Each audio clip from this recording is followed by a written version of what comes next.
entonces saludamos a los hermanos de la distancia, a los que están a millones de kilómetros de distancia. Que Dios me los bendiga, a los hermanos de YouTube, a los hermanos de las diferentes redes sociales, a los hermanos de los grupos de Facebook. Que Dios me los bendiga, a los fieles seguidores de la sana doctrina de esta iglesia, Pescadores del Reino. Gracias a Dios tenemos el don de la enseñanza. Aquí el Espíritu Santo de Dios es el que nos enseña. Él es el maestro, dice la palabra, el cual nos guiará a toda la verdad. ¿A dónde nos va a guiar el Espíritu Santo? A toda la verdad.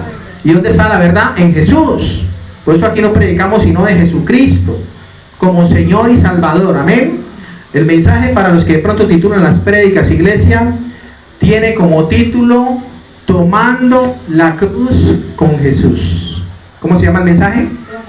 Tomando la cruz con Jesús. Amén. Dios quiere que usted a partir de hoy pueda tomar su propia cruz con Jesús. Amén. Con una mano está tomando la cruz y con la otra mano está tomando la mano de Dios. Amén. Así como hizo nuestro Señor Jesucristo.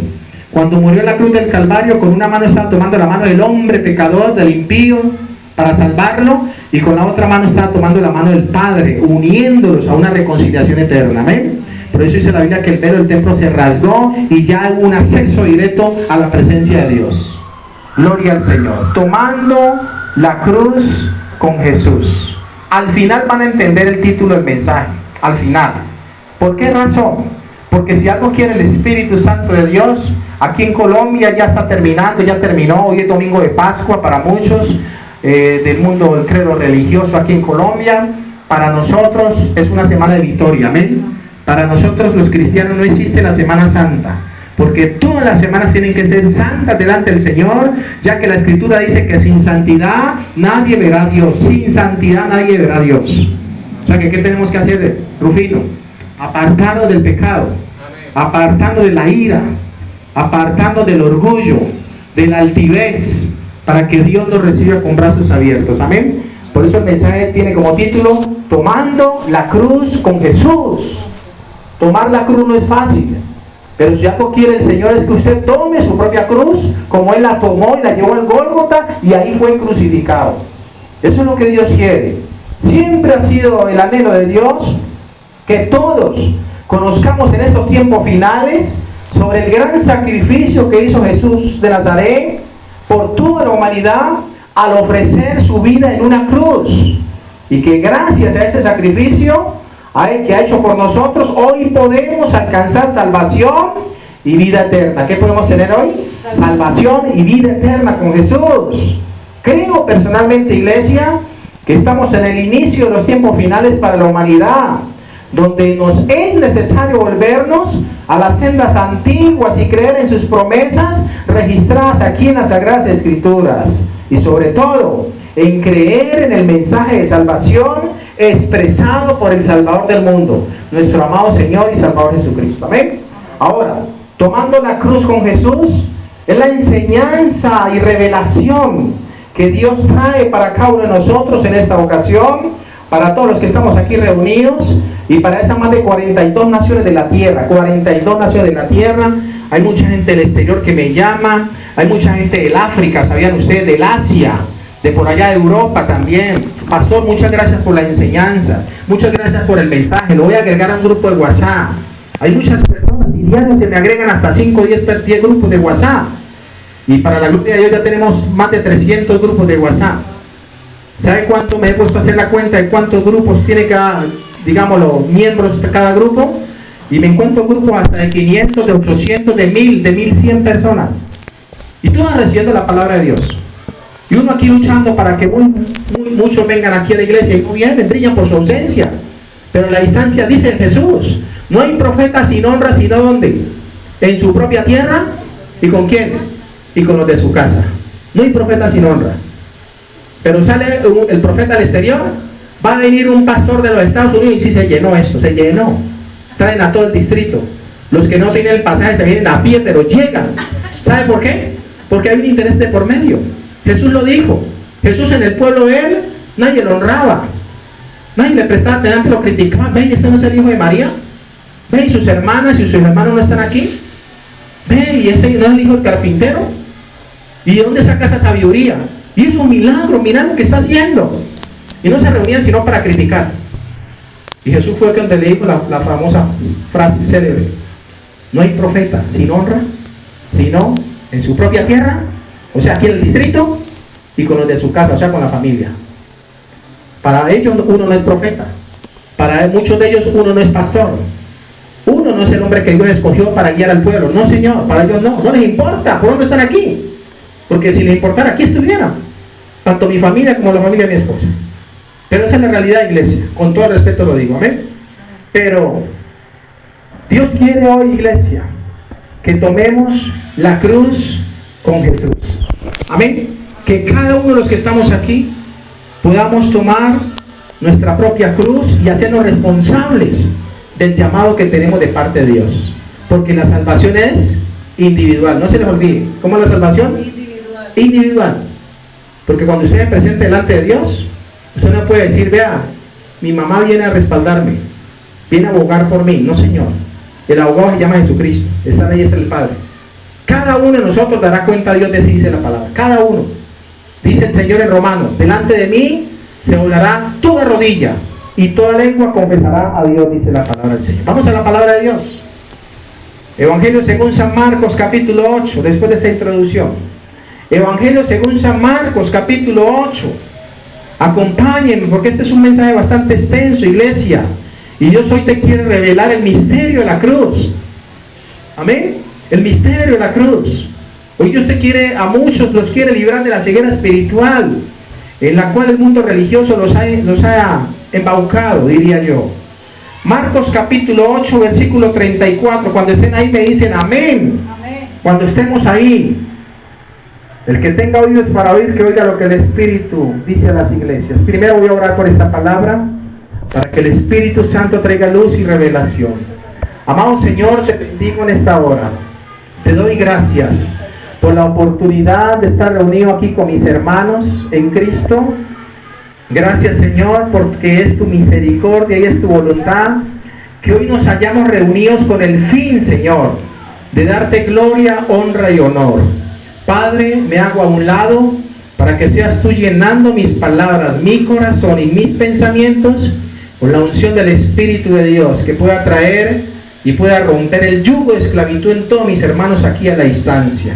Oro, Señor, por luz y revelación, que esta palabra se les revele a su corazón y a su espíritu, que puedan ellos, Señor bendito, dar testimonio de tu grandeza y de tu poder por medio del Espíritu Santo, en mi oración. Amén. Evangelio según San Marcos, capítulo 8, versículo 34, iglesia. 31, arranquemos en el 31. Marcos 8, 31. Hay un título. ¿Qué dice el título? ¿Lo pueden leer en su Biblia? ¿Qué dice? Jesús anuncia su muerte. Jesús anuncia su muerte. Amén. Dice la palabra de Dios, la leemos en el nombre del Padre, del Hijo y con la unción del Espíritu de Dios. Versículo 31 de San Marcos 8 dice: y comenzó a enseñarles que le era necesario al Hijo del Hombre padecer mucho y ser desechado por los ancianos, por los principales sacerdotes y por los escribas, y ser muerto y resucitar después de 3 días. Versículo 32. Esto les decía claramente. Entonces Pedro le tomó aparte y comenzó a reconvenirle. Versículo 33. Pero él, volviéndose y mirando a los discípulos, reprendió a Pedro diciendo: quítate delante de mí, Satanás, porque no pones la mira en las cosas de Dios, sino en las de los hombres. Versículo 34. Y llamando a la gente y a sus discípulos, les dijo: si alguno quiere venir en pos de mí, ¿qué tiene que hacer? Niéguese a sí mismo y tome su cruz y sígame. Hay 3 requisitos para seguir a Jesús. No todo el que me dice Señor, Señor entrará en el reino de los cielos, si no cumple esos 3 requisitos. Dice la palabra en versículo 34: si alguno quiere venir en pos de mí, niéguese a sí mismo y tome su cruz y sígame. O sea que no es fácil seguir a Jesús. No es fácil, iglesia.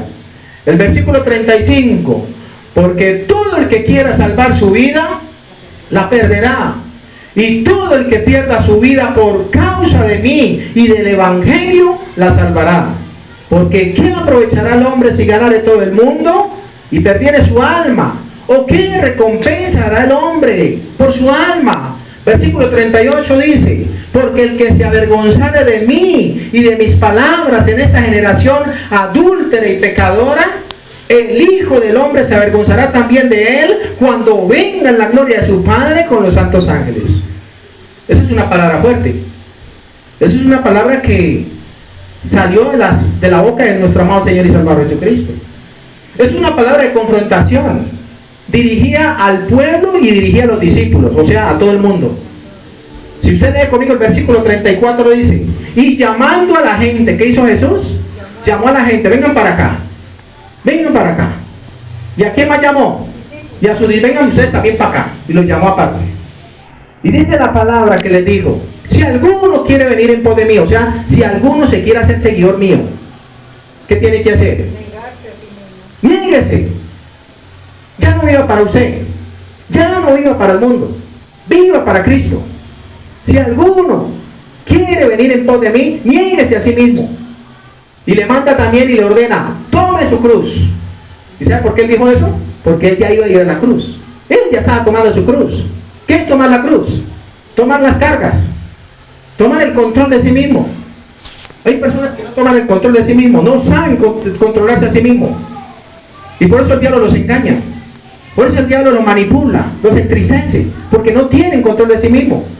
Aquí dice la palabra en este pasaje, nos queda demasiado claro, iglesia, la confrontación directa hecha por nuestro Señor Jesucristo para que todos tomaran su propia cruz.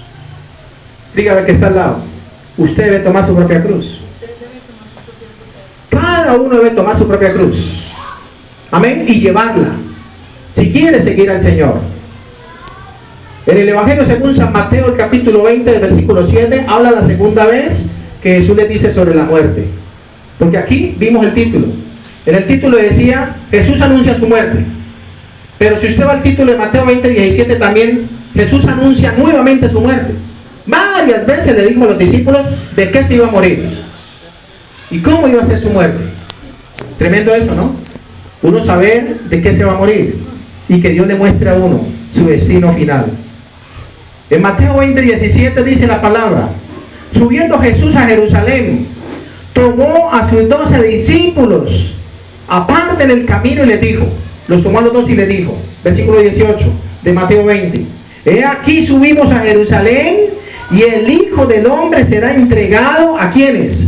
A los principales sacerdotes y a los escribas, y le condenarán a muerte y le entregarán a los gentiles para que le escarnezcan, le azoten, le crucifiquen, mas al tercer día resucitará. Jesús fue claro. En el primer texto Jesús les habla claramente a la gente y a los discípulos. En este texto les anuncia de nuevo lo que va a pasar, pero aún así muchos no la tenían clara. ¿Sabe por qué no la tenían clara? Porque no creían en lo que Él decía. Ese es el problema de nosotros. Yo pararme aquí por medio del Espíritu Santo a dar un sermón, lo que Dios tiene en el corazón, y que la gente no crea, que salga de aquí como entró, vacía, así mismo va a salir. No, Señor. La idea es que la palabra haga un efecto en su vida, iglesia. Se cree que la crucifixión, hablando de la crucifixión, en tiempos de Cristo ya tenía 700 años de antigüedad. Los primeros que usaron la crucifixión como método de tortura, porque la muerte de crucifixión era de las más duras que había, las más, digámoslo, difíciles, o más bien, las más humillantes que había. Y Jesucristo tuvo una muerte así. Los primeros que usaron la crucifixión, ¿quiénes fueron? Los sidonios y los bárbaros en la antigüedad. Después la tomaron los romanos. O sea que los romanos la tomaron en tiempo de Cristo y crucificaban. Eso era el pan de cada día. Crucificar todos esos reos de muerte, todos esos delincuentes, asesinos, homicidas. Donde los primeros que le digo usaron la crucifixión fueron esos sidonios y los bárbaros, los cuales usaron este método como señal de tortura. ¿Por qué se inventaron la crucifixión?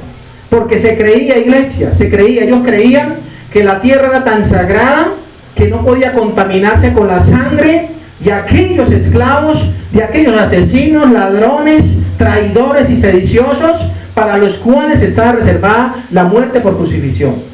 Por eso colocan al reo ahí 2 metros de tierra prácticamente y en un palo, en un madero. Así pusieron a nuestro Señor Jesucristo, como un delincuente, como un ladrón, como un homicida. Y dice la palabra que Dios lo permitió. Lo más tremendo es que Dios permitió eso. Y hoy vamos a ver eso claramente, iglesia.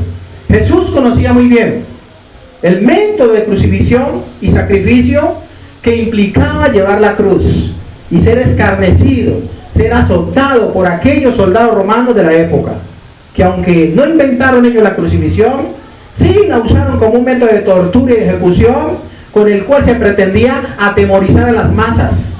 Amén. Para que nadie desafiara el imperio romano y de esta manera tener controlado ¿a quién? A toda la población judía.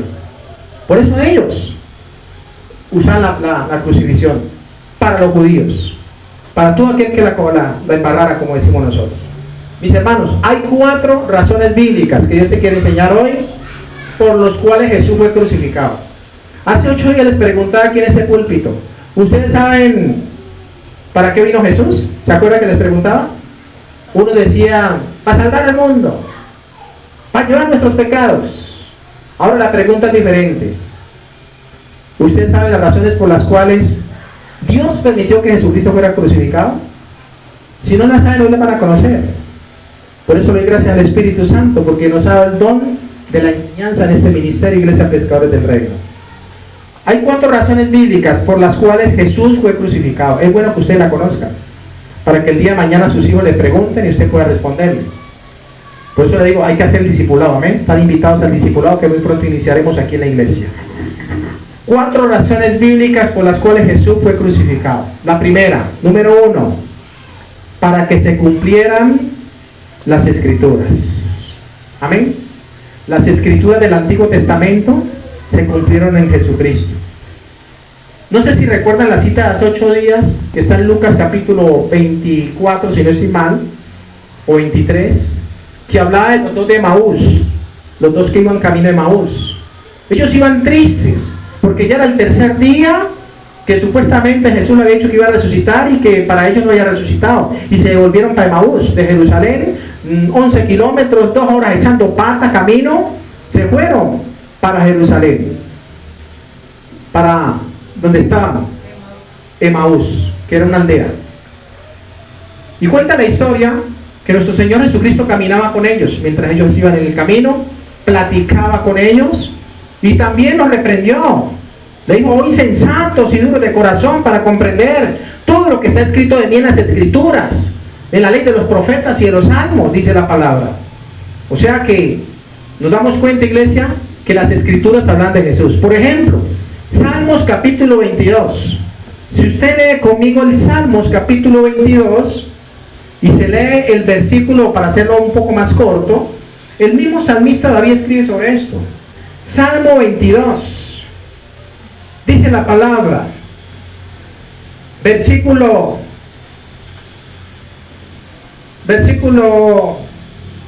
14, Salmo 22, 14 en adelante dice, miren lo que escribió el profeta de Dios, el salmista David, hace casi 3000 años, hablando del Cristo que iba a venir a esta tierra y que vino hace 2000 años ya. Versículo 14 del Salmo 22 dice, he sido derramado como aguas y todos mis huesos se descoyuntaron. Eso es lo que le pasó en la cruz, se descoyuntaron todos sus huesos. Mi corazón fue como cera, derritiéndose en medio de mis entrañas, como un tiesto seco. Dice, como un tiesto se secó mi vigor, y mi lengua se pegó a mi paladar, y me has puesto en el polvo de la muerte. El salmista David estaba viendo todo lo que iba a pasar y a acontecer a Jesucristo, ahí en la cruz. Porque Jesús dijo, tengo sed, se le pegó su lengua a su paladar.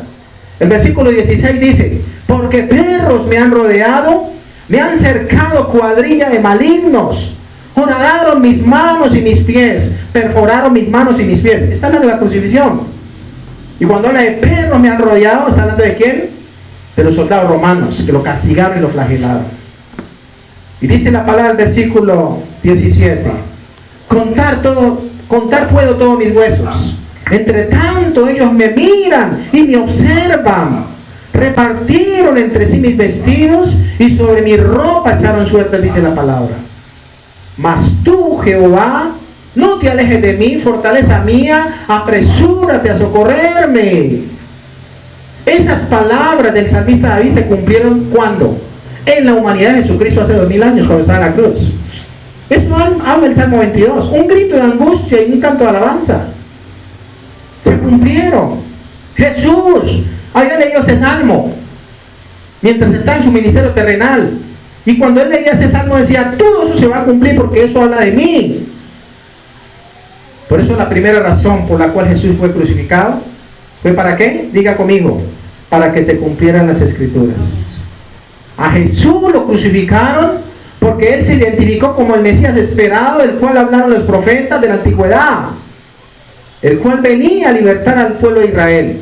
Muchos judíos no creyeron en Jesús porque les parecía imposible creer que el Mesías esperado moriría de una manera tan humillante, crucificado en una cruz. ¿Sabe qué esperaba el pueblo judío? Ellos esperaban que venía un Salvador. ¿Y sabe cómo se lo imaginaban?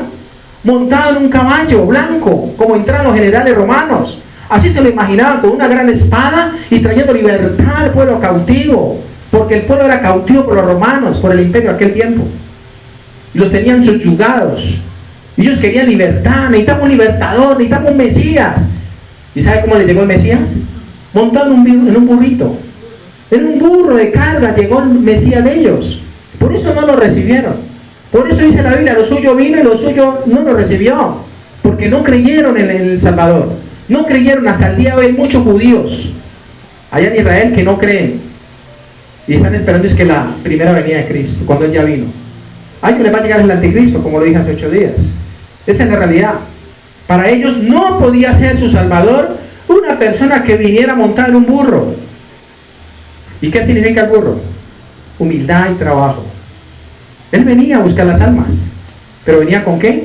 Con un corazón humilde. ¿Y ellos esperaban qué? Un guerrero que los librara del imperio romano, que los tenía subyugados. Muchos judíos también pensaron que su Salvador iba a entrar, como le decía, a Jerusalén montado en un caballo blanco, pero no fue así. No fue así. Ya que Él llegó montado en un burro como señal de inocencia y de humildad. Por eso muchos judíos no creyeron en Jesús hasta el día de hoy. Muchos no creyeron, iglesia. Filipenses capítulo 3 versículo 18 dice la palabra. El apóstol Pablo le escribe a esta iglesia en Filipo y le dice, Filipenses 3, 18. El apóstol Pablo escribe y dice, porque por ahí andan muchos, dice el Señor, de los cuales os dije muchas veces, y ahora lo digo llorando, que son enemigos de la cruz de Cristo. Y dice el verso 19 de Filipenses 3, el fin de los cuales será su perdición, cuyo Dios es el vientre y cuya gloria es su vergüenza, que solo piensan en lo terrenal. Así hay muchos que piensan solo en lo terrenal. Comamos y bebamos que mañana morimos. Por eso dice Filipenses 3:19, el fin de los cuales será perdición, cuyo Dios es el vientre y cuya gloria es su vergüenza, que solo piensan en ¿qué? En lo terrenal. Especulando yo diría que Pablo puede haber estado hablando de los budistas, porque la religión budista tiene 2500 años de antigüedad. O sea que en tiempos de Cristo tenía 500 años de antigüedad la religión budista. Puede ser que esté hablando de eso. Puede ser, como puede ser que esté especulando. Porque dice, por ahí andan muchos, de los cuales os dije muchas veces, y aún ahora lo digo llorando, que son enemigos de la cruz de Cristo. Que solo piensan en ¿qué? En lo terrenal. Somos, escúchenme bien esto, porque este pasaje nos enseña que nos volvemos enemigos de la cruz de Cristo cuando actuamos como meros religiosos carnales y no espirituales. Y nos vamos a volver enemigos de la cruz de Cristo cuando andamos de esa manera. Vuelvo y repito, como meros religiosos carnales, camanduleros y no espirituales, que solamente guardan una semana en el año y el resto del año, no Señor, hacemos lo que bien queramos porque nuestra religión no nos obliga ni nos impide nada. Y me lo han dicho. Por eso nosotros no celebramos Semana Mayor. Creemos que todas las semanas, que cada día, Jesús dijo que cada uno debe tomar su cruz cada día y seguirle. Amén. Aquí dice la palabra, según este pasaje de Filipenses 3:18, donde él dice, por ahí andan muchos, de los cuales os dije muchas veces llorando, que son enemigos de la cruz de Cristo. ¿Cuándo más somos enemigos de la cruz de Cristo? Cuando no predicamos el verdadero evangelio del reino de Dios. Hay que predicar el evangelio del reino para que las almas se salven. Cuando negamos el sacrificio por Jesús al morir por nuestros pecados y darnos completa salvación, nos volvemos enemigos de la cruz de Cristo. Cuando negamos ese sacrificio. Por eso Pablo decía, por ahí andan muchos. Son enemigos. Que ellos solamente piensan en lo terrenal. Y solamente en comer, en comer, en comer, en engordarse. Somos además enemigos de la cruz de Cristo, o sea, el mensaje de salvación. Ser enemigos de la cruz de Cristo es ser enemigos del mensaje de salvación que predicó Cristo. Cuando no predicamos una sana doctrina que traiga arrepentimiento al corazón del hombre. Si yo como pastor voy a predicar a pararme en un púlpito para no traer arrepentimiento al corazón del hombre, no estoy predicando una sana doctrina. Y soy enemigo de la cruz de Cristo. Porque ¿qué hizo Jesucristo? Lo primero que hizo, ¿qué fue? Así que arrepentidos y convertidos y creer en el evangelio. Marcos 1:15 dice que cuando Juan fue encarcelado, vino Jesús predicando el evangelio del reino, diciendo al pueblo, arrepentidos y creed en el evangelio. Amén. ¿Qué es lo que tenemos que hacer nosotros? Predicar el evangelio, predicar la sana doctrina. Sobre todo, iglesia, somos enemigos de la cruz de Cristo cuando no reconocemos en nuestra vida el señorío de Jesús sobre nosotros y más bien lo colocamos en un segundo plano. ¿Sí me hago entender? ¿Está claro hasta ahí? Cuando no reconocemos en nuestra vida el señorío de Cristo y lo más bien lo ponemos en un segundo plano. O sea, el Señor que espere. Primero hago mi voluntad. Primero hago lo que yo quiera. Pero no es el orden de Dios. ¿Cuál es el orden de Dios? Mateo 6:33. Mas buscad primeramente el reino de Dios y su justicia, y lo demás viene por añadidura. ¿A qué te manda Dios? A buscar primero las cosas de Dios. Amén. Pero hay gente que busca las añadiduras y se olvida del propósito que Dios tiene para con sus vidas. Mateo 10:32 dice, léalo ahí o anótelo. Mateo 10:32 Jesús dice, palabras textuales, a cualquiera pues, no importa la religión que sea, puede ser musulmán, puede ser budista, Hare Krishna, Dalai Lama, lo que sea. Dice el Señor, Mateo 10:32, a cualquiera pues que me confiese delante de los hombres, yo también le confesaré delante de mi Padre que está en los cielos. A cualquiera que lo confiese. Por eso yo no dejo de predicar. Por eso cada 8 días, si no venga nadie, yo aquí estoy predicando la palabra. Porque sé que a la distancia hay miles de personas que están con mensaje de salvación. Porque el Señor dijo, si usted me niega, yo lo niego. Pero si usted me confiesa delante de los hombres, yo también le confieso delante de mi Padre. ¿Cuántos quieren ser confesados delante del Padre? Entonces, ¿qué tenemos que hacer? Testificar. Por eso Jesús lo dice. Tiene que negarse, tomar su cruz y seguirme. Porque es el requisito que el Señor manda. Versículo 33 de Mateo 10. Por eso estoy dando citas claras para que las lean. Y a cualquiera que me niegue delante de los hombres, yo también le negaré delante de mi Padre que está en los cielos. Eso lo dijo Jesús. Si le negamos, Él lo niega. Si le confesamos, Él nos confiesa. Amén. Y es mejor confesar a Jesús que negarle. Segunda razón bíblica por la cual Jesús fue crucificado. ¿Cuál es la primera? A ver, si están atentos. ¿Cuál fue la primera? Para que se cumplieran las Escrituras. Amén. Para que se cumplieran las Escrituras. Lucas 24:44, Jesús le dijo a los dos de Emaús, era necesario que se cumpliese todo lo que está escrito de mí en la ley de Moisés, en los salmos y en los profetas. Y le cité el Salmo 22, el Salmo de David, que habla de la crucifixión de nuestro Señor. Era necesario para que se cumplieran las Escrituras. Por eso Cristo murió en la cruz. Así que cuando le pregunten, ¿por qué ese Señor tuvo que morir? ¿Por qué dicen que Él murió por mis pecados y yo no lo conocí? Dicen algunos jóvenes. A mí que me importa que Él haya muerto, eso es un problema de Él. Así me lo han dicho. Pues Él murió fue por eso. Porque lo decía las Escrituras, lo enseñaba la Biblia, que tenía que cumplirse la palabra de Dios. Cielo y tierra pasarán y mis palabras no pasarán, dice el Señor. La segunda razón por la cual Jesús murió crucificado. Número 2. Escuchen bien, pare oreja. Para rescatar a la humanidad perdida del pecado y la condenación. ¿Para rescatar a quién? A la humanidad que se había perdido por causa del pecado y la condenación. Juan 3:17. San Juan 3:17. Si usted lee San Juan 3:16, dicen que todos los cristianos se lo conocen este pasaje, porque de tal manera amó Dios al mundo, que ha dado a su Hijo unigénito, para que todo aquel que en él crea no se pierda, mas tenga vida eterna. Pero ¿por qué no lee el versículo 17 al 19? Y verá que ahí sí son confrontados con la verdad, con más verdad. El versículo 17, ¿qué dice? De San Juan 3. Porque no envió Dios al mundo. Porque no envió Dios a su Hijo al mundo para condenar al mundo, sino para que el mundo sea salvo por él. ¿A qué vino Jesucristo? ¿A condenar el mundo? No, Señor. A salvar el mundo, dando su vida por el mundo. Amén. Versículo 18.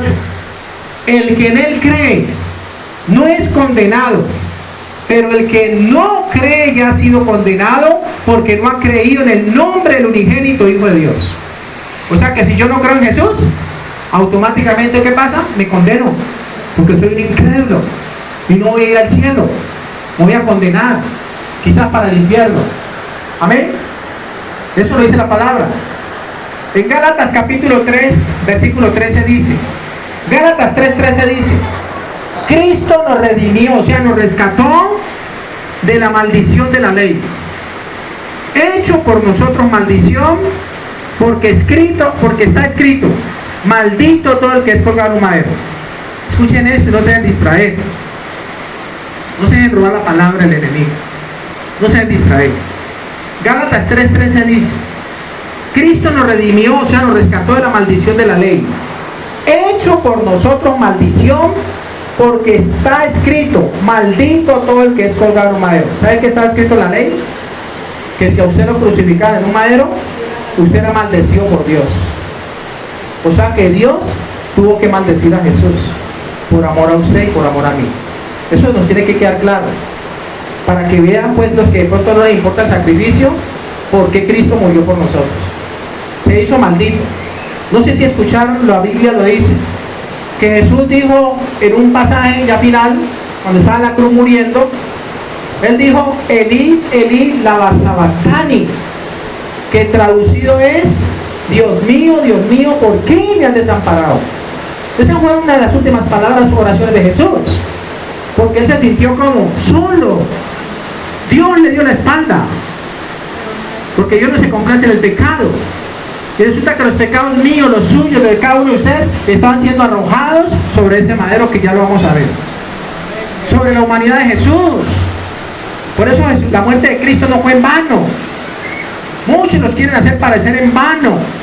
Muchos en carnavales como el Río de Janeiro y en otros carnavales del mundo muestran a Jesús de burla y se burlan de ese sacrificio. Se burlan, lo toman de burla. Pero Dios no puede ser burlado, iglesia. Amén. Dios mismo permitió que su Hijo amado fuera hecho maldición al morir en la cruz. Pero que usted no adivina. ¿Quién mató a Jesús? A ver, voy a preguntar. Aquí estamos para aprender. El Espíritu de Dios nos enseña. No es el pastor, es el Espíritu de Dios. ¿Quién creen ustedes que mató a Cristo? A ver. ¿Quién lo mató? El pueblo, dice la hermana. ¿Quién creen ustedes que mató a Jesús? A ver, no todos a la vez, no todos a la vez. ¿Quién mató a Jesús? La iglesia romana. La iglesia romana, dice ella. ¿Quién creen ustedes que mató a Jesús? A ver, a que no se duerma le voy a preguntar. A ver, ¿quién cree que mató a Jesús? ¿Quién mató a Jesús? Los soldados, dice ella, amén. ¿Quién más? A ver, otro diferente. Otra. ¿Quién mató a Jesús? Esposa, ¿quién cree usted que mató a Jesús? Alex, ¿quién cree usted que mató a Jesús? ¿Ah? ¿Judas? Él dice que Judas. Bueno, por eso les digo, tienen que venir al estudio bíblico, que vamos a hacer muy prontamente aquí en la iglesia. ¿Amén? ¿Quién mató a Jesús? No, no estoy preguntando de qué forma murió, sino ¿quién mató a Jesús? ¿Quién lo asesinó? ¿Ah? Vamos a conocer la luz de la palabra. La respuesta está en Mateo 20:18. Léalo conmigo, Mateo 20:18. Ya lo leímos anteriormente, sino que hay que retener la palabra. No la retenemos. Mateo 20:18 dice: he aquí, dijo Jesús la segunda vez que anunció su muerte, he aquí subimos ¿a dónde? A Jerusalén. Búsquelo ahí en su Biblia. Mateo 20:18 dice: he aquí subimos ¿a dónde? A Jerusalén, y el Hijo del Hombre será ¿qué? Entregado ¿a quiénes? A los principales sacerdotes, ¿y a quién más? Y a los escribas, ¿y qué harán? Le condenarán a muerte. Y el verso 19, ¿qué dice? ¿Y le entregarán a quiénes? ¿Quiénes eran los gentiles? No, señor, eran los soldados romanos, los gentiles. Por eso dice: porque perros me han rodeado y me laceraron las manos y los pies. ¿Quiénes eran los gentiles? Los soldados del imperio romano, o sea, el resto del mundo. Amén. Y dice la palabra: y le entregarán a los gentiles. ¿Para qué? Léalo conmigo. ¿Para qué? Para que le escarnezcan, le azoten, le crucifiquen, mas al tercer día resucitará. Ahora pregunto: ¿quiénes eran los judíos? Era el pueblo escogido de Dios. A lo suyo vino y los suyos no le recibieron. Mas a los que le recibieron les dio potestad de ser hechos hijos de Dios, dice San Juan 1:12 y 13. ¿Quiénes eran los principales sacerdotes? Porque Jesús fue entregado a toda esta gente, a toda esta chuma plana religiosa y política. ¿Quiénes eran los principales sacerdotes? Diga: los representantes de Dios. Ellos eran los representantes de Dios prácticamente aquí en la tierra, o sea, del pueblo ante Dios. ¿Quiénes eran los gentiles? El pueblo que no era de Dios, o sea, el pueblo pagano y los romanos de la época. Porque Jesús dijo: me van a entregar a los gentiles y me van a escarnecer y me van a crucificar. Ahora le hago otra vez la pregunta: ¿quién mató a Jesús? ¿Quién creen ustedes que mató a Jesús? ¿Quieren conocer la respuesta? ¿Usted ya la sabe? ¿No? Uno que me dé la respuesta: ¿quién mató a Jesús? Le voy a responder: a Jesús lo mató toda la humanidad, empezando por usted y por mí. Nosotros matamos a Jesús. Nosotros matamos a Jesús. Pastor, usted me tiene que probar porque eso parece una herejía. ¿Cómo así? Sí, Dios permitió que fuera crucificado, pero a Jesús lo matamos todos nosotros. Estaban los judíos, estaban los sacerdotes, representantes de Dios. ¿Quiénes más estaban ahí? Los paganos, ¿sí? Los romanos, todos los religiosos, todos, en otras palabras, todos matamos a Jesús. ¿Dónde está el texto que lo dice y lo confirma? Si no, no le creo. Isaías 53, búsquelo ahí y anótelo. Isaías capítulo 53. Y lea conmigo el versículo 6. También el profeta habló de eso, de la muerte de Cristo, de crucifixión. Por eso, la primera razón es para que se cumplieran las escrituras.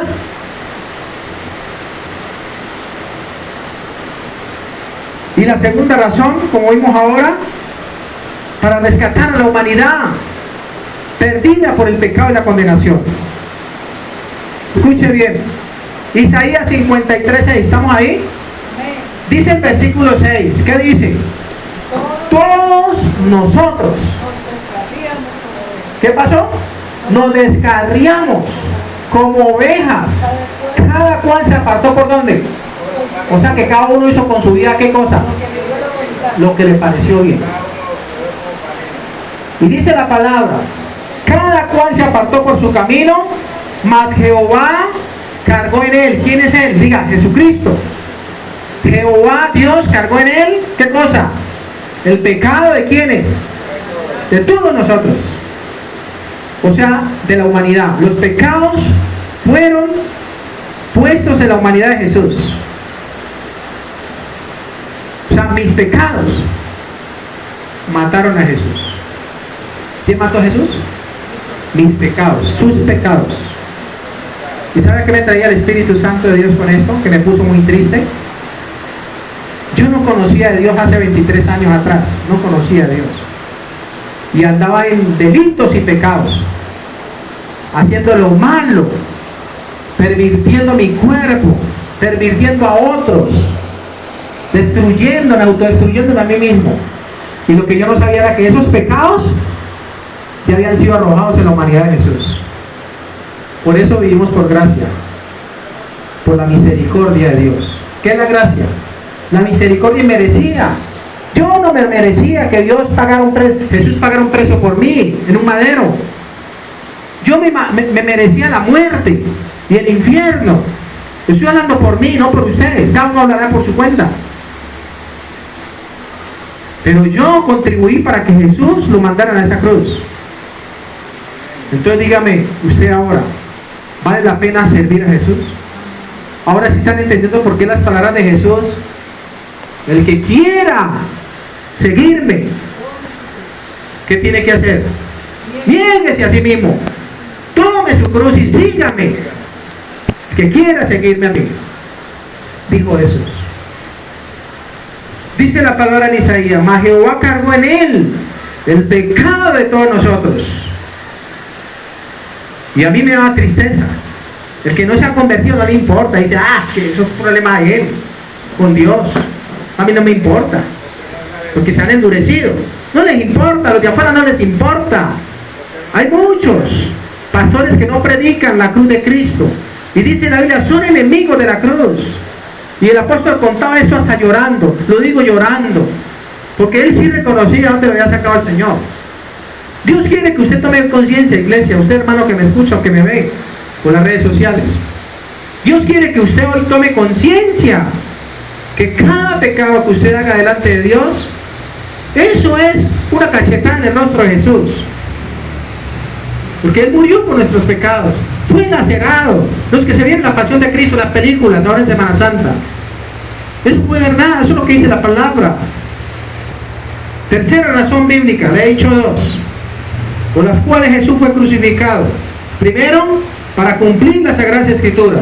Segundo, para rescatar y salvar a la humanidad.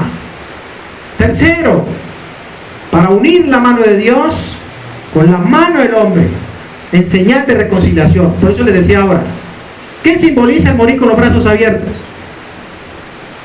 Jesús estaba tomando la mano del hombre, porque el hombre no podía llegar a Dios directamente por su pecado. La paga del pecado es muerte, mas el regalo de Dios es vida eterna en Cristo Jesús. Jesús le extendió la mano al hombre.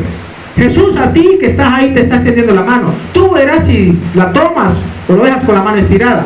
Usted verá si toman su cruz hoy o lo dejan al Señor con la mano estirada.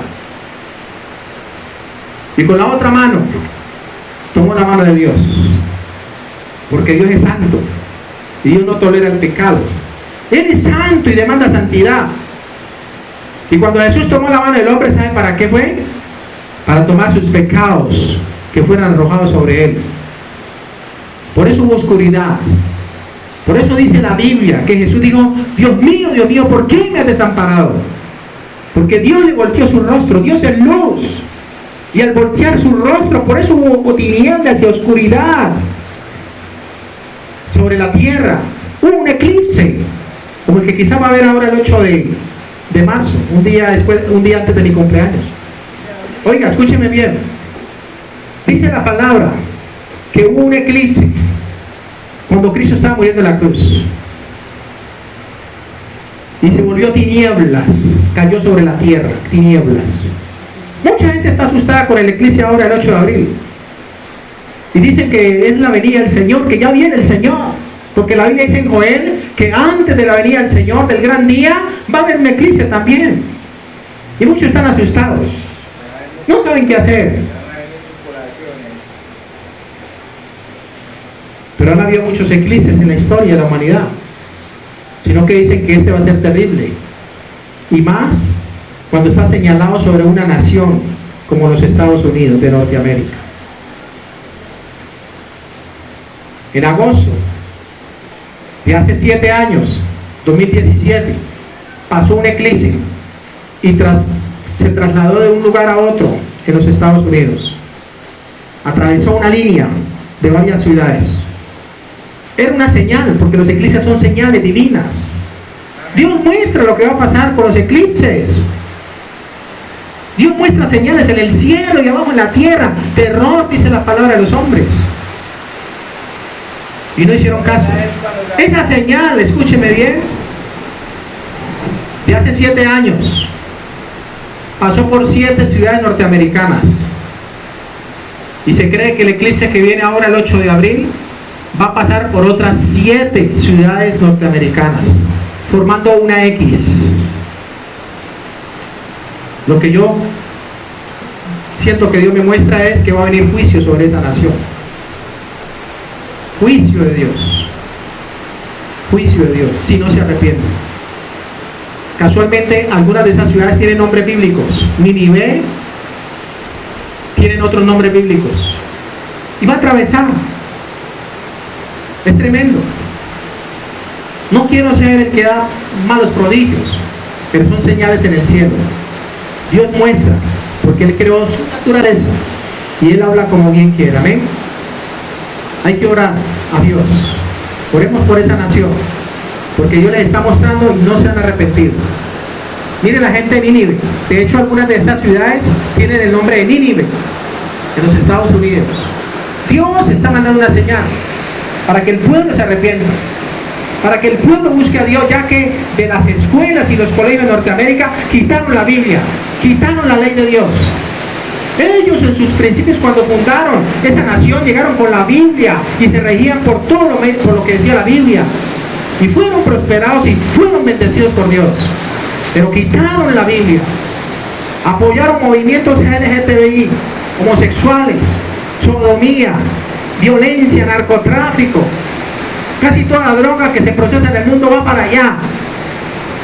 Maldición ha caído sobre esta nación, a pesar de que es una potencia y es el país más rico del mundo, entre comillas. Pero su orgullo y su soberbia los ha elevado a tal punto que se han olvidado de Dios. Se han olvidado de Dios, iglesia. Y no podemos olvidarnos de Dios. Amén. Nosotros no podemos olvidarnos de dónde nos sacó Dios, de dónde nos sacó el Señor. Y ahí está la palabra profética para los Estados Unidos. Habacuc capítulo 3, versículo 5. Nahum capítulo 3, versículo 5. Es la palabra que el Espíritu de Dios me dio. Nahum capítulo 3, versículo 5 dice: heme aquí contra ti, dice Jehová de los ejércitos, y descubriré tus faldas en tu rostro, y mostraré a las naciones tu desnudez, y a los reinos tu vergüenza. Y echaré sobre ti inmundicias, y te afrentaré, y te pondré como estiércol, dice el Señor. Que todos los que te vieren se apartarán de ti, y dirán: Nínive es asolada, ¿quién se compadecerá de ella? ¿Dónde te buscará consoladores? Nahum capítulo 3, versículo 5 fue la palabra que Dios dio. Hay que orar por toda la nación de la tierra. Amén. Porque juicio viene sobre esta tierra, iglesia. Y Dios nos quiere librar a todos nosotros. Decía que la tercera razón bíblica por la cual nuestro Señor Jesucristo fue crucificado fue para unir la mano de Dios con la mano del hombre en una señal de reconciliación eterna, de reconciliación. Dice 2 Corintios 5, 18. Libro de 2 Corintios capítulo 5, versículo 18 dice: y todo esto proviene de Dios. ¿De quién proviene? De Dios, quien nos reconcilió consigo mismo. La Biblia me dice que Dios nos reconcilió a nosotros con Él mismo. Por eso le decía, Jesús en la cruz tomó la mano del hombre y tomó la mano de Dios. Eso es lo que simboliza morir en una cruz, con los brazos extendidos. Y todo esto proviene de nosotros, 2 Corintios 5, 18, quien nos reconcilió consigo mismo por Cristo y nos dio el ministerio ¿de qué? De la reconciliación. O sea que Dios a mí como pastor me entregó un ministerio. ¿Saben cuál es? Que usted se reconcilie con Dios por medio de Cristo. Por eso no hay que dejar de predicar de Cristo, de lo que Él hizo en la cruz. Versículo 19 de 2 Corintios 5 dice que Dios estaba en Cristo reconciliando consigo al mundo, no tomándole en cuenta a los hombres sus pecados, y nos encargó, ¿qué cosa? A nosotros la palabra de la reconciliación. Reconciliaos con Dios. Dios quiere que usted se reconcilie con Él por medio de Jesucristo, por medio de su sacrificio, iglesia. Amén. Versículo 20 dice: así que somos embajadores en nombre de Cristo, como si Dios rogase por nosotros. Os rogamos en nombre de Cristo, reconciliados con Dios. Reconcíliese con Dios. Amén. Soy enemigo de la cruz de Cristo cuando yo no predico un mensaje como este, donde le estoy diciendo a usted: reconcíliese con Dios y apártese del pecado, que es escupirle el rostro a Dios. Cuarta y última razón bíblica por la cual Jesús fue crucificado. La cuarta y última razón. Número 4.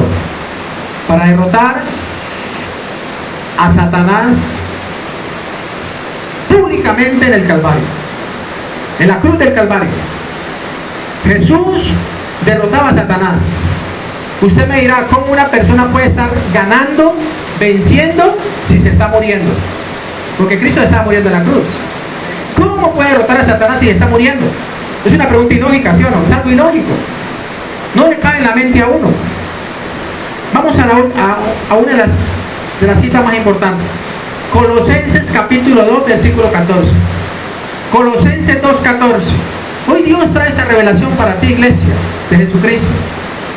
Colosenses 2:14. Vamos a estudiar lo que dice Colosenses 2:14. ¿Cuál es la cuarta y última razón bíblica por la cual Jesús fue crucificado? Para derrotar a Satanás públicamente en la cruz del Calvario. Dice Colosenses 2:14. ¿Le encontraron? Se lo voy a leer. Dice: anulando el acta de los decretos.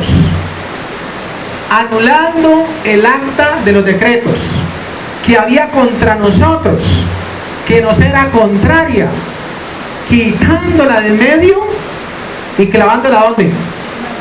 ¿Qué fue clavado en la cruz? El acta de los decretos. No se asuste, es para que no se duerma. Que estaba durmiendo fue el que asustó. Ya despertaron. Bueno, Dios sabe cómo envía su bendición. ¿Qué dice Colosenses 2:14? Anulando el acta de los decretos. Muchos pastores afirman que lo que se anuló aquí fue la ley de Dios. No, señor. La ley no puede ser abrogada, no puede ser anulada. No, señor. ¿Sabe qué fue lo que se anuló? El acta de los decretos. Le voy a explicar. Un acta que había contra nosotros. ¿Qué dice el versículo 15? Y despojando a los principados y a las potestades los exhibió públicamente, triunfando sobre ellos en la cruz. ¿Cómo puede estar una persona triunfando cuando está muriendo? Yo le hago esta pregunta. ¿Cómo puede estar usted triunfando si está muriéndose? ¿Se acuerdan la muerte de Esteban, el primer mártir de la iglesia? Lo estaban cogiendo a piedras, matándolo a piedras, y él vio que los cielos se abrieron, vio la gloria de Dios, y le dijo: Señor, recibe mi espíritu. Él estaba triunfando en medio de su muerte. Jesucristo triunfó en medio de su muerte. Exhibió ¿a quiénes? A los principados, potestades, demonios, públicamente. Ellos hicieron fiesta, matábamos al Hijo de Dios, cuando vieron que Jesucristo dijo: consumado es. Y ya, hasta ahí llegó todo. Lo que ellos no sabían era que Cristo iba a morir, pero iba a resucitar, porque iba a vencer la muerte. ¿Qué venció Jesús? La muerte. ¿Qué nos va a pasar a nosotros? Nos tenemos que morir. Estamos en un cuerpo de pecado. Tarde que temprano va a llegar la pelona. Tarde que temprano muchos van a colgar los guayos, como quiera llamarle. Nos van a jalar las patas y nos vamos. Eso va a pasar. Pero dice la palabra que vamos a morir con la esperanza de la resurrección. Porque si Cristo murió y resucitó, así también vamos a resucitar con Cristo Jesús. ¿Cuántos dicen amén? Denle un aplauso a Dios. Yo estaría agradecido, hermano, que no se van a quedar en la tumba. Un Señor, el Señor va a levantar. Cuando dice anulando el acta de los decretos, lo que decir que es. Resulta que acontece que cuando yo hago lo malo o hago lo bueno, todo eso está escrito. Dice Apocalipsis 20:11 que los libros fueron abiertos, y otro libro fue abierto, el cual es el libro de la vida. Y los que no se hallaron inscritos en esos libros fueron echados al lago de fuego, al infierno, en el juicio que va a venir. Amén. Entonces, hay un acta que cuando yo peco delante de Dios, esos pecados están ahí, anotados. Tal día fulanito hizo tal cosa, ahí se lo anota. Hay ángeles que están alrededor nuestro, todo lo ven, son testigos. Dice la palabra en Hebreos 12, que hay una nube de testigos espirituales, no lo vemos. Por eso tenemos que correr con paciencia la carrera que tenemos por delante. Puestos los ojos en Jesús, el autor y consumador de la fe. Entonces cuando yo cometo un pecado, eso queda escrito. Si yo hago una buena obra, también queda escrita. Amén. Pero resulta que como el mundo anterior, antiguo, no se podía salvar porque no había un salvador. Nadie cumplía la ley de Dios. Nadie cumplía los mandamientos. ¿Cuántos eran los mandamientos? No, señor. ¿Cuántos eran los mandamientos? ¿Cuántos? 613. ¿El que aprendió eso? Esos eran los mandamientos. 613 mandamientos. Y usted cumplía 612. Me falta uno para ser perfecto. No, la embarraba. Difícilmente escudo. Entonces, ¿qué hizo Dios? Le dijo a Moisés: te voy a dar unos mandamientos, 613, pero ¿qué hicieron? Sacaron los 10 principales. Los 10. Gloria a Dios. Seguimos a capela.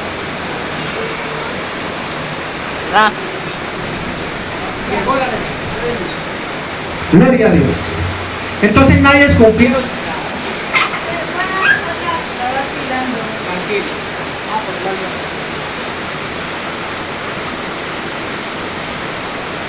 Nadie cumplía los 613 mandamientos.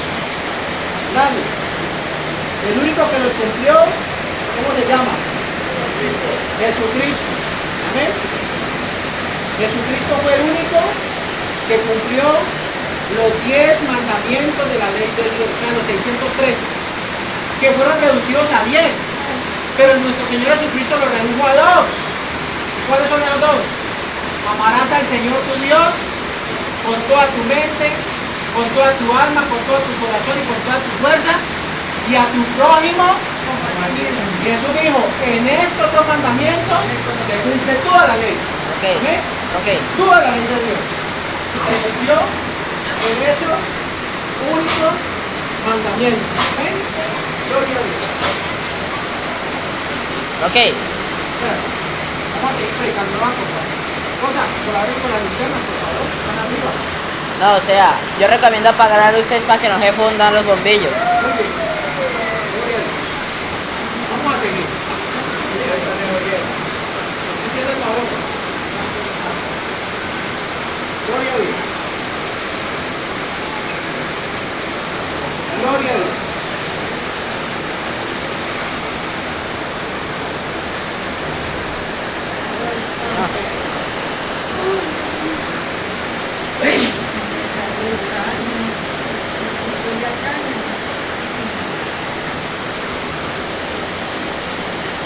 Muy bien. Haga un modo uno que me venga aquí al público. No, de ahí tranquilo, ahí sentado. Ahí sentado. Ya ven la otra linterna, ¿amén?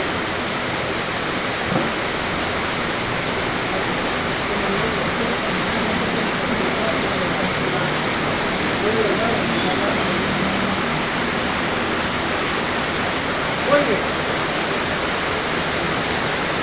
Muy bien. Queda el sonido. Seguimos a capela. Escuchen bien, iglesia. Versículo 14 de Colosenses 2 dice: anulando el acta de los decretos que había contra nosotros, que nos era contraria, quitándola en medio, clavándola donde.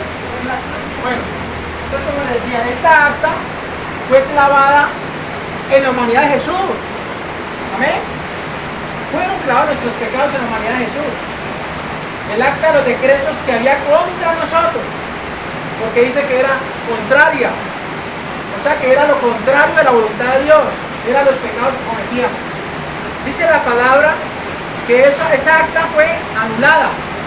Amén. Y al ser anulada, nosotros quedamos libres de pecado. Por eso existe antes de Cristo y después de Cristo. Amén. Por eso nosotros estamos antes de Cristo y ahora que vinimos a Cristo, ¿qué pasó? Ya somos nuevas criaturas. Porque esa acta fue clavada en la cruz. No era la ley de Dios. La ley sigue. Amén. Porque la ley existe. Por ejemplo, en este país existen unas leyes que si por ejemplo yo me voy a robar a alguien allá afuera y me cogen las autoridades, ¿a dónde me llevan las autoridades? Me llevan a una inspección y si me ponen una demanda me va a procesar un juez. ¿Y qué va a hacer el juez? Va a mirar y me va a condenar de acuerdo a qué? A la ley. ¿Sí o no? O sea que la ley no puede ser anulada. Pero hay un acta, dice la palabra, de pecados que no será contraria antes de Cristo. ¿Y Cristo qué hizo? La llevó a la cruz. Por eso dice la Biblia que sirvió a quién? A los principados y potestades públicamente. Y dice, triunfando sobre ellos en la cruz. Amén. Eso dice la palabra del Señor. ¿Hasta ahí está claro? Amén. Ahora, la expresión griega sobre el acta de los decretos traduce sirografón duodomaxim, que se refiere a un documento específico, o sea, un certificado de deuda, de endeudamiento, lo cual traduce una factura, una cuenta de cobro o un registro de deuda. Esto es lo que nosotros teníamos con Dios. Pero ¿qué hizo Jesucristo? Canceló nuestra deuda. Amén. Por eso le servimos, por eso le seguimos, por eso predicamos de Cristo, porque Él fue el único que pudo hacer eso. Y dijo en la cruz, consumado es, que traduce todo lo que usted. Amén. Lo que la ley no podía hacer, lo hizo Él. Lo que nadie podía hacer, lo hizo Jesucristo el Señor. Amén. Así que todo esto enseña, lo que realmente quiere enseñar Colosenses capítulo 2, versículo 14, es que el sacrificio por la muerte de Cristo canceló el registro de nuestra deuda, o sea, la pena de muerte por nuestros pecados. ¿Claro hasta ahí? Por eso no se equivoca el apóstol Pablo a escribir a los hebreos. En Hebreos 2.14 dice que por cuanto los hijos participaron de carne y de sangre, Él, o sea Jesús, también participó de lo mismo para destruir por medio de la muerte al que tenía el imperio de la muerte, esto es al diablo. O sea que Cristo estaba muriendo en la cruz, pero estaba venciendo. Y por eso sirvió a sus principados y triunfó sobre, dice la palabra, triunfó únicamente sobre ellos en la cruz. ¿Amén? Cristo con su muerte y posterior resurrección, iglesia, de entre los muertos, estaba asegurando su victoria sobre el imperio de la muerte que tenía Satanás sobre la humanidad. ¿Amén? Por eso hay mucha gente que está afuera, que está bajo ese reino. Le hablaba hoy de los dos reinos, el reino de la luz y el reino de las tinieblas. Amén. Dios permite que haya oscuridad en este momento, porque así como estamos en la oscuridad, así están muchas personas en la oscuridad que no tienen ni la revelación de Dios y andan sirviendo en ese reino de tinieblas, traficando, haciendo lo malo, bueno, sin arrepentimiento, nada. Hasta sus conciencias, dice la Biblia, están cauterizadas por el pecado. Pero nosotros que estamos en la luz, por eso buscamos luz. Amén. Porque la luz es ¿quién? La luz es Cristo. Y la luz atrae. Amén. Yo he visto que cuando, por ejemplo, en este caso, no lo hay en este momento, pero si hubieran mosquitos o zancudos, qué sé yo, ellos se van a acercar a la luz. Porque ellos son de la oscuridad y de las tinieblas. Entonces la luz los atrae. Amén. Que la luz de Cristo sea nuestra atracción en esta hora. Es el deseo de Dios, iglesia. Ya para ir finalizando.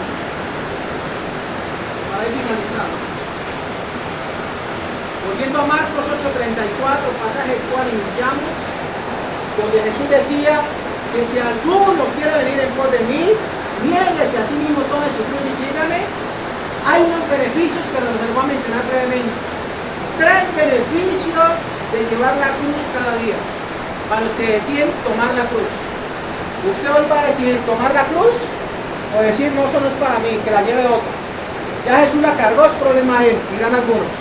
Pero si usted es una persona que se hace llamar cristiana, cristiano, seguidor de Cristo, El Señor te dice, es necesario que cada uno de ustedes cargue su cruz cada día y lo siga.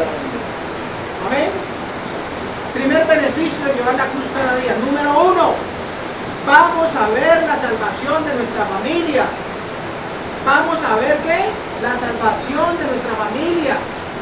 Dice la palabra, cree en el Señor Jesucristo y serás salvo tú y tu casa. Hechos 16:31. Marcos capítulo 15, versículo 21 dice, y obligaron a uno que pasaba, Simón de Cirene, padre de Alejandro y de Rufo, que venía del campo, a que llevase la cruz. Simón de Cirene fue el segundo hombre en este planeta después de Cristo que le tocó cargar la cruz, aunque lo hizo obligado, porque a él lo obligaron los soldados. Jesús ya no podía más con ese madero. Y él venía del campo, se llama Simón de Cirene, dice la Biblia. Dice la palabra que lo obligaron a cargar la cruz. Queda conmigo, Marcos 15, versículo 21. Y obligaron a uno que pasaba, Simón de Cirene, padre de Alejandro y de Rufo, tenía 2 hijos, que venía del campo, lo obligaron a que llevase la cruz. ¿Qué significa eso? Simón de Cirene es el primer hombre en la Biblia después de Jesús en cargar la cruz, aunque como digo, lo hizo obligado, porque él no venía a eso, él no venía a cargar la cruz. A él le tocó obligado cargar la cruz. Se cree que Simón era un recién convertido. Lo primero que se enfrentó a este Simón de Cirene fue a la cruz, se enfrentó a la cruz, siendo recién convertido. Simón significa oír con obediencia. Y él fue obediente a llevar la cruz. También se cree que Simón era el padre de Alejandro y de Rufo.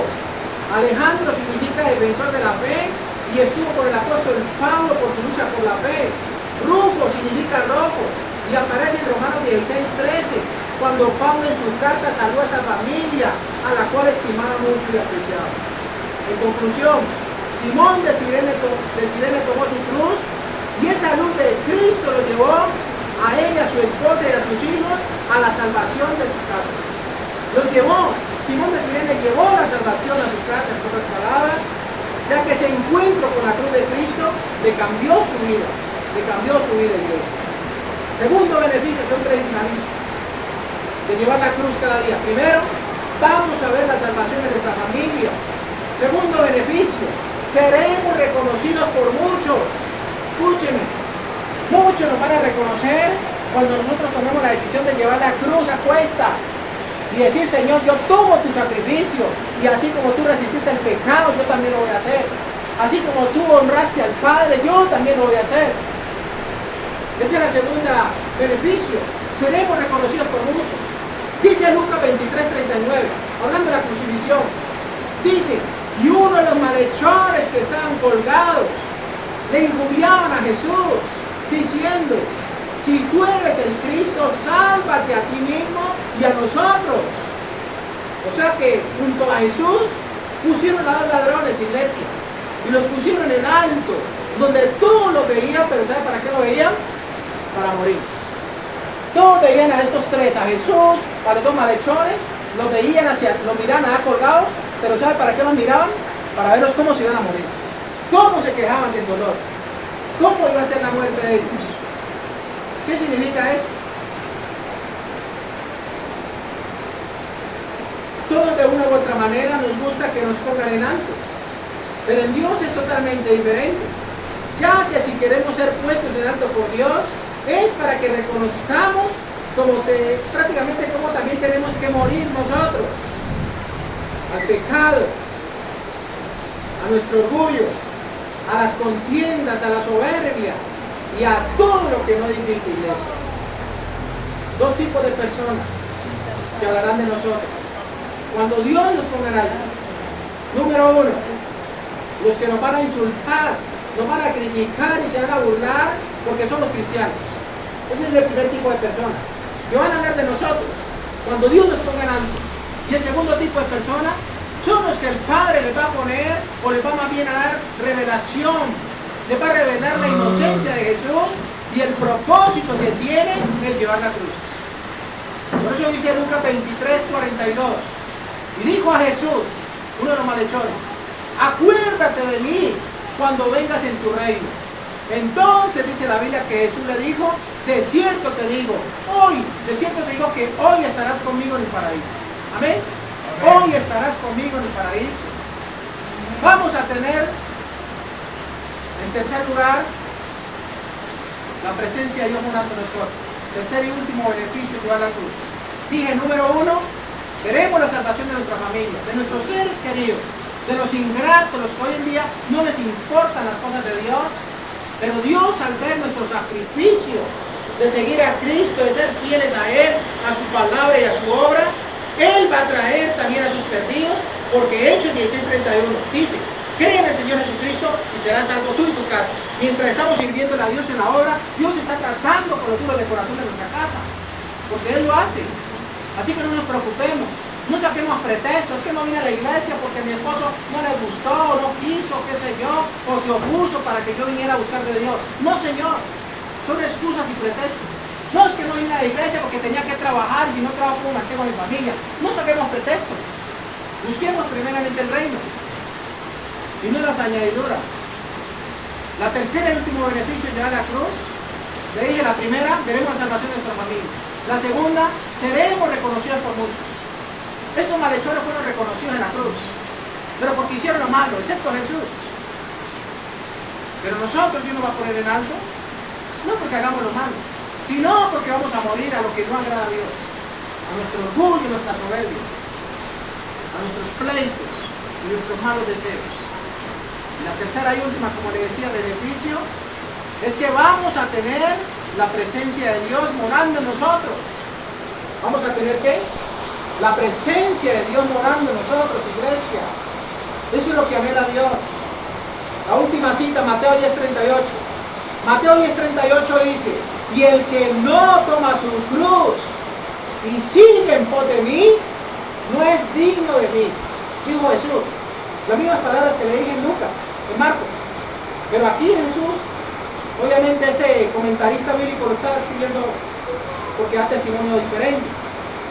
El que no toma su cruz y sigue en pos de mí, no es digno de mí. No es digno de mí. ¿Qué significa esto? Esto nos indica que el que toma su cruz, sí es digno de él. Y como recompensa vamos a tener su presencia morando cada día en nuestro ser. Amén. Porque eso es lo que Dios quiere. Que la presencia de Dios esté en usted. Por eso le envía el Espíritu Santo para que venga y habite en usted, le enseñe la verdad, lo que Cristo hizo por usted, para que usted le enseñe a otros y haga discípulos a todas las naciones de la tierra. Amén. Vamos a finalizar con una oración. Pongámonos en pie, vamos a orarle a Dios. Finalizamos con una alabanza, una oración. Ya por eso. Gloria a Dios.